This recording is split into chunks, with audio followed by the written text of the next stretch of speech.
Նախագահ Սերժ Սարգսյանն այսօր վերջապես նշանակեց պաշտպանության եւ արտաքին գործերի նախարարներին, այդ կերպ ամբողջացնելով նոր կառավարության կազմը։ Էդվարդ Նալբանդյանը վերանշանակվեց, իսկ երկրի պաշտպանական ոլորտը 8 տարի ղեկավարած Սեյրան Օհանյանը հրաժեշտ տվեց իր պաշտոնին։ Պաշտպանության նախարար նշանակվեց 41-ամյա Վիգեն Սարգսյանն, ով անցած 5 տարիների ընթացքում նախագահ Սերժ Սարգսյանի աշխատակազմի ղեկավարն էր։ Այսօր ելույթ ունենալով Սերժ Սարգսյանը շնորհակալություն է հայտնել Վիգեն Սարգսյանին նախկին պաշտոնում կատարած աշխատանքի համար, ապա ընդգծել, որ առաջիկայում նրա աշխատանքի արդյունքներով պայմանավորված է լինելու երկրի պաշտպանունակության ամրապնդումը։ Նկատենք, Սարգսյանը ունի եւ ռուսական եւ արևմտյան կրթություն։ Նա ավարտել է Սանկտ Պետերբուրգի քաղաքացիական ծառայության Հյուսիսարևմտյան ակադեմիան պետական կառավարում մասնագիտությամբ եւ ԱՄՆ-ի Թաֆթս համալսարանի իրավունքի եւ դիվանագիտության Ֆլեչեր դպրոցը իրավունքի եւ դիվանագիտության արվեստների մագիստրոսի կոչմամբ։ Իդեպ նորանշանակ պաշտպանության նախարարը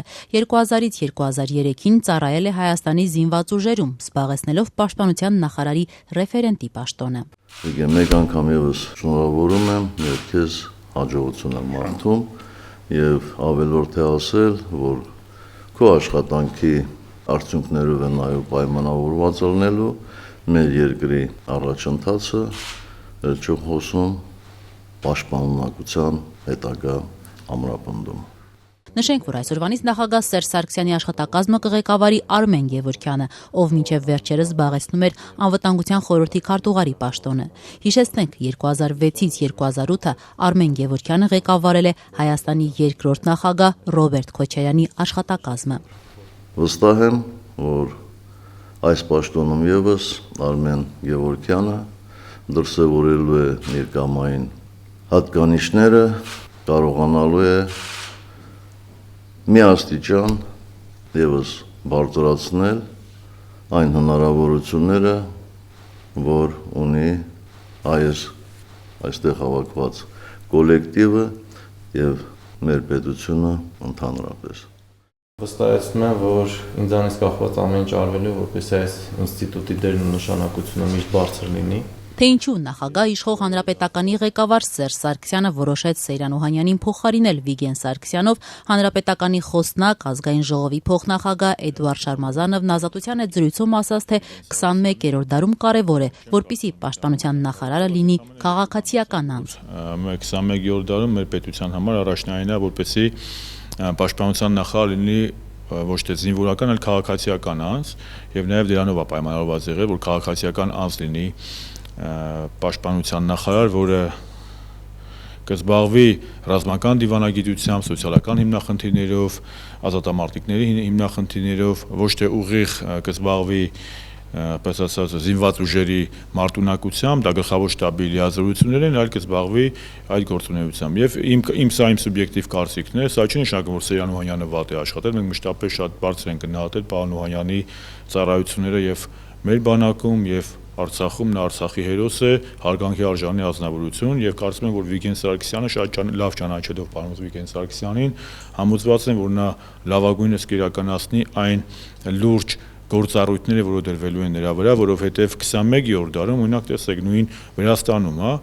պաշտպանության նախարարը ոչ միայն զինվորական չէ, այլ նաև կին է։ Դրա համար մենք պետք է հասկանանք, որ պաշտպանության նախարարը դա զինվորական պաշտոն չի, դա գեներալի պաշտոն չի, դա զինվորական բարձրագույն պաշտոնը, դա զինված ուժերի գլխավոր շտաբի պետն է։ Դա է եղել միակ պատճառը Սեյրան Օհանյանին փոխարինելով Վիգեն Սարգսյանով, թե նաև այլ պատճառներ կային եւ նաև ապրիլյան քարորյա պատերազմը հաշվի առնելով որոշակի հետևություններ են արվել։ Պատերազմը որևէ կերպ ազդեցություն չունեցավ այս փոփոխության որոշման վրա։ Ես չեմ կարող ասել։ Սեյրան Օհանյանի ճակատագիրը ինչպես է լինելու, նրան որտեղ ենք տեսնելու։ Չեմ կարող ասել, բայց ես ինչքան որ տեղյակ եմ, մենք կցանկանայինք եւ կարող է միգուցե տեսնենք պարոն Օհանյանին այլ ոլորտում, բայց ինքը պետք է որոշի, ինքը որտեղ է իրան տեսնում ես։ Պարոն Շարմազանով, դուք ասացիք, որ շատ կարևորվում է, որպեսզի քաղաքացիական անձ լինի եւ քաղաքակիրթ աշխարհը գնում է այդ ճանապարհով։ Զինվորական, բարձրաստիճան, պաշտոնյան դա գլխավոր շտաբի պետն է։ Եվ գլխավոր շտաբի պետն է զբաղվում բանակի մարտունակության, մարտավարական եւ այլ խնդիրներով։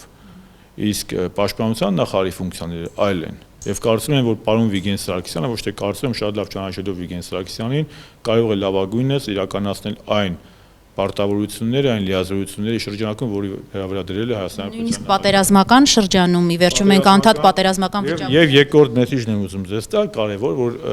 ի վերջո մեր երկրում գերագույն գլխավոր հրամանատարի փոփոխություն տեղի չունեցել։ Մենք ունենք Հայաստանի Հանրապետության նախագահ, գերագույն գլխավոր հրամանատար Սերժ Սարգսյան, որը ինքը գրեթե եզակի գործիչներից է, որ պատերազմական գործողությունների առաջին օրից մինչև այսօր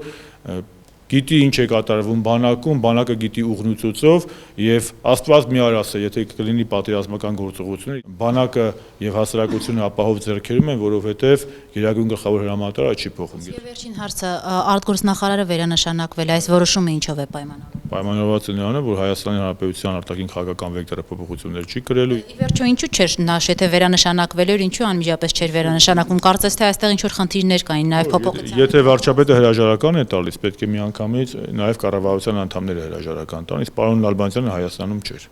Միայն դրանով էր պայմանավորված նրա։ Որևէ այլ բանով այստեղ ես խնդրում եմ մութ անկյունում կատու մի փնտրեք, կատու չկա։ Ոչ մեր ուսերին, ոչ ձեր ուսերին, ամեն ինչ շատ ավելի པարզ է։ Այդ որոշումը վերանշանակելու Նալբանդյանին միայն Հայաստանում կայացված որոշում է, պարոն Շարմազանов։ Իմ խորին համոզմամբ Հայաստանի բոլոր նշանակումներն ու վերանշանակումներն ու ազատումները միայն Երևանում են որոշվում։ Ու Աստվածը այդպես է շարունակվի։